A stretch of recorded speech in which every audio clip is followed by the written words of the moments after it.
Welcome, you're on the Fringe Show. I'm your host, Tatiana Zalan, and I go live every Friday at 2 p.m. Dubai time. The Fringe helps you to navigate the rapidly changing world and increase the odds of your success. Here we discuss technology, startups, entrepreneurs, and mental models of successful people so that you too can take advantage of the opportunities in the new digital world. Today, it's my 40th show, and I decided to dedicate it to social media giants, to Web2, and their forays into Web3. They've been trying to incorporate Web3 elements into their platforms for quite some time now, introducing NFTs, cryptocurrencies, then, of course, digital currencies, virtual goods, and tokens. Twitter, Reddit, YouTube, and of course Meta, they're all having a go at that. And my focus is primarily here on Meta because it seems to have been more advanced in its efforts to become a sort of a Web3 company. So the question that I'm posing today, well, where are they at? Are they succeeding? And what does it mean for you as a creator? So if you're a creator here in this space, I think it's probably a very good show for you to understand the space, to understand what the current opportunities are.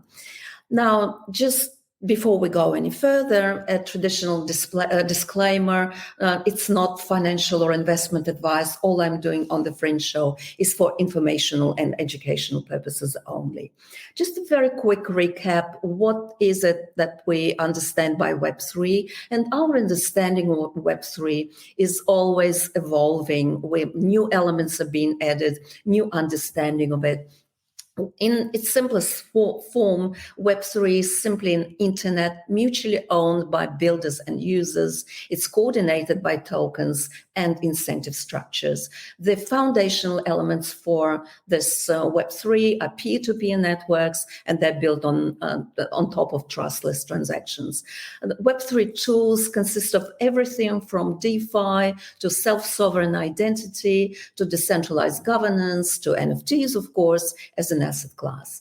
And it's the foundational building blocks of Web3 that allow us for a shared economic system in the open metaverse. And I underscore this, it's open metaverse, it's not closed metaverse. There is a big difference between the two.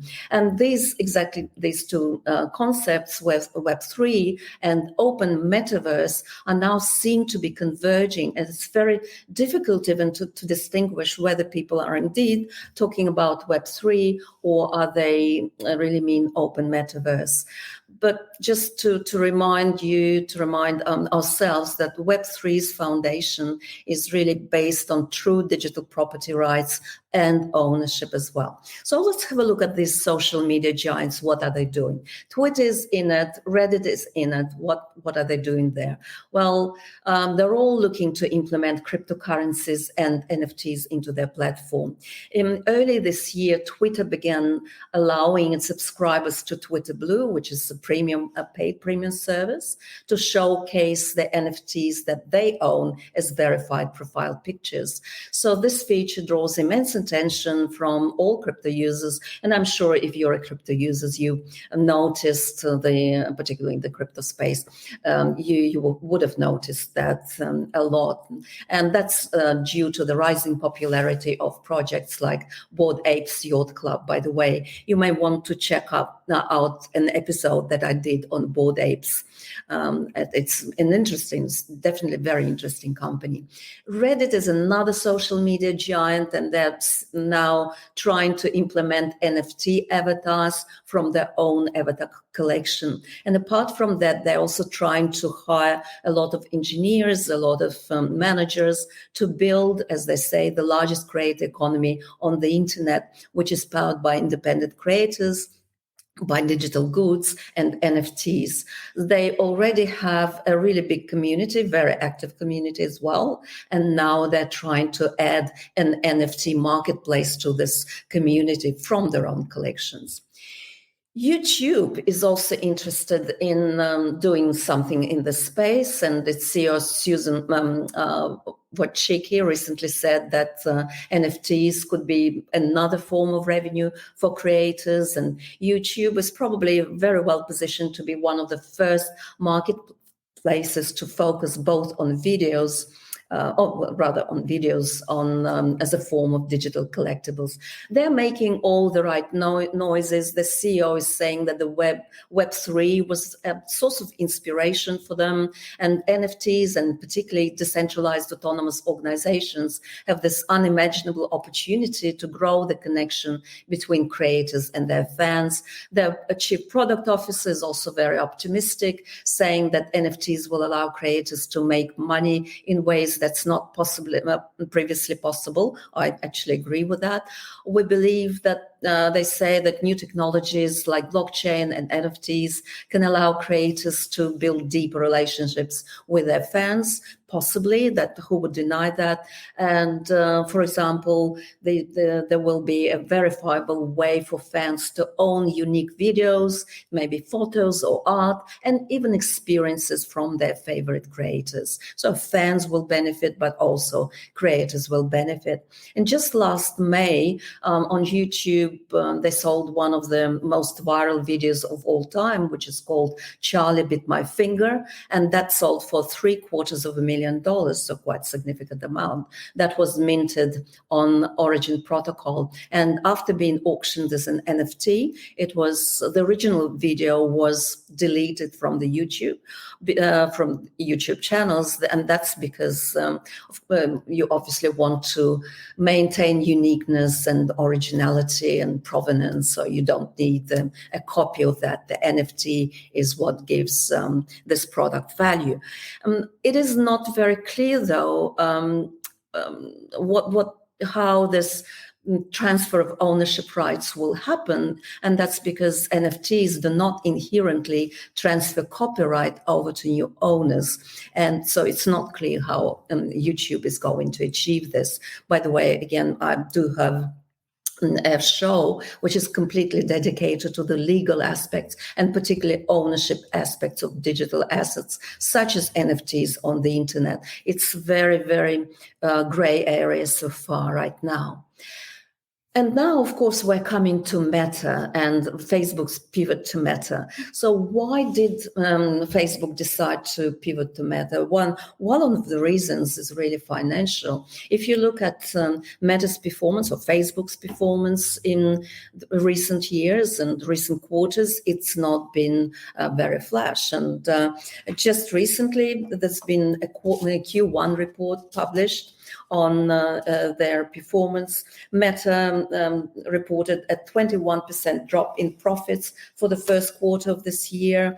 Last year, they made $9.5 billion over the same time period. Now, in this quarter, it's 7.5. So that's 20% drop. And income itself, operating income, plummeted by 28%, so almost 30%. It's very clear that Meta, for Meta, it's Web3 and the elements of Web3 and the pivot to metaverse is kind of a save the company approach. Meta Financial Technologies, which is Facebook's financial arm, has been exploring the creation of virtual currencies for the metaverse. It's very similar to in-app token in Roblox, and it's very commonly internally referred as Zugbucks. They're also looking at creating social tokens or reputation tokens as rewards for meaningful contributions to Facebook groups. And they're also looking at creator coins associated with influencers on Instagram. They plan to launch NFTs on Instagram probably quite soon. They're posting NFTs will be possible on Facebook as well. They're talking about mid-May, So let's see when it happens. To me, Meta is a really interesting case. It's almost like 3 times lucky, or maybe even 4 times lucky, because they started with Libra, that didn't really work out, and then Diem, that didn't work out. By the way, I do have a show on that too. A metaverse now and NFTs, so probably 4 times lucky. So why NFTs? Why does everyone want to be part of this game? Deutsche Bank has recently done a big study on the market opportunities for NFTs, and they say it's really huge. The total addressable market, they said, is something like $1 trillion, and that's led by categories such as art, collectibles, and of course gaming. The NFT marketplace itself is in hyper-growth mode. It's generating now around 25 billion in transaction volumes, and that was last year. We hope that this year it will be even higher. And this last year's was an increase of 250 times from the previous year, what we saw in 2020. That's a tremendous growth. And of course, Meta CEO Mark Zuckerberg said that the company was working very hard on bringing NFTs to Instagram in the near term. What that exactly means, we don't know. Maybe it's May, maybe it's later. Meta is spending enormous amount of money on AI and VR research, and that's projected to top something like $10 billion. But analysts predict that they will spend overall something like $60 billion just to realize their vision of the metaverse. The Financial Times also reported that the company was hoping to integrate NFTs with their crypto wallet. They had their crypto wallet, Novi. Whether that will stay, we'll see. If you look at Instagram and OpenSea, and OpenSea is truly, you can say, Web3 company with over $13 billion in valuation. Well, the economics of Insta actually play out to be a lot better than OpenSea. And Instagram is supposed to have or will have 2.2 billion users by 2023. And if we base our assumptions on a very conservative case that say only 2% of all these users would embrace digital assets, that will create immediately an NFT user base of 44 million people on this social network alone. That's a big number, and it's significantly higher than OpenSea, which has 1.4 million users. If we assume that each Instagram user will make something like 3 NFTs, and they may be selling this for $250, which is kind of an average price, that would result in trading volumes of over $33 billion for Instagram, and that's well ahead of OpenSea. They're now making $23 billion. But what it's not exactly clear is what minting an NFT on Instagram would mean. Could you sell a popular post as an NFT, perhaps, or maybe you can mint NFTs that act as passes to let people see specific stories, connect with specific creators. Meta isn't really saying that. They are very kind of not clear about it, but it does seem that minting capabilities won't be coming anytime soon. And the idea of the marketplace in itself seems to be even further off, because there are a bunch of technical things that need to be done, need to be worked out before that really could happen seamlessly. And of course, then Meta needs to take into account that it needs to integrate all these NFTs, all these collectibles and digital assets across its multiple platforms to be truly a metaverse, right? And for that to happen, they need to build the metaverse first. By the way, users are really critical of Instagram's experience in the NFT space. They're saying that the current NFT space at Instagram is horrible, their own words, full of bots and spams and scams, and no one is really taking Insta seriously for NFTs. Now, that's NFTs. What about other elements of Web3 that Meta is trying? And that's wallets and stable coins, Novi and Diem and Paxos. What happened to Diem is very interesting. That's a very recent development, only at the beginning of this year. The association behind Diem sold its assets for around $200 million to Silvergate, which is a crypto-focused bank. And it was working with this bank last year to launch a stable coin, which would be pegged to a US dollar.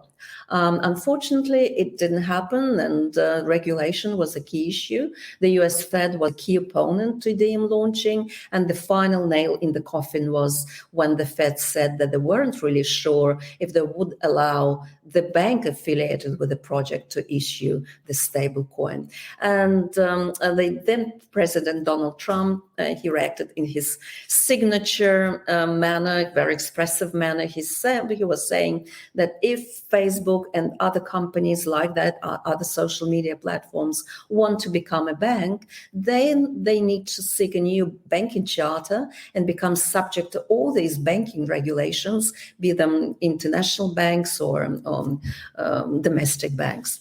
So there are still quite a few question marks in particular regarding crypto integration, because a true metaverse can't exist without combining crypto with big tech company inventions like VR and AR. Holders of the digital assets should be really careful when using Meta, and it seems like the responsibility will fall on the NFTs community shoulders to make sure that Meta behaves fairly and doesn't monopolize profits. Whether this is happening, we'll see a little bit later on. But one subscriber on Twitter responded to that statement by Meta and crypto in particular. It's not a real NFT unless it's built on an open composable protocol. Sellable Instagram photos on this Meta database are simply not just NFTs. They're not. Another key component for Web3 is true forms of self-sovereign identity. It's a cornerstone of this decentralized web and Web3 generally. And until you have an identity which is owned and controlled solely by the user rather than by the platform or some kind of corporate-owned universal login like Facebook, you would never really have a truly open metaverse. This self-sovereign identity technologies places the control of your digital identity into your hands alone. You alone will own it. And this is all within a decentralized, permissionless network. This is already happening. There are some projects, like, for example, Checked, that are working on self-sovereign identity, but I doubt that Facebook is doing that. Now that we understand what Facebook, what Meta, what Twitter, what Reddit are doing in the space, now let's move on to creators. What does it mean for creators? Should they be joining on the bandwagon? Should they be jumping on board? Now let's start with the understanding that all these social media companies, including LinkedIn, created recently what they call creator funds.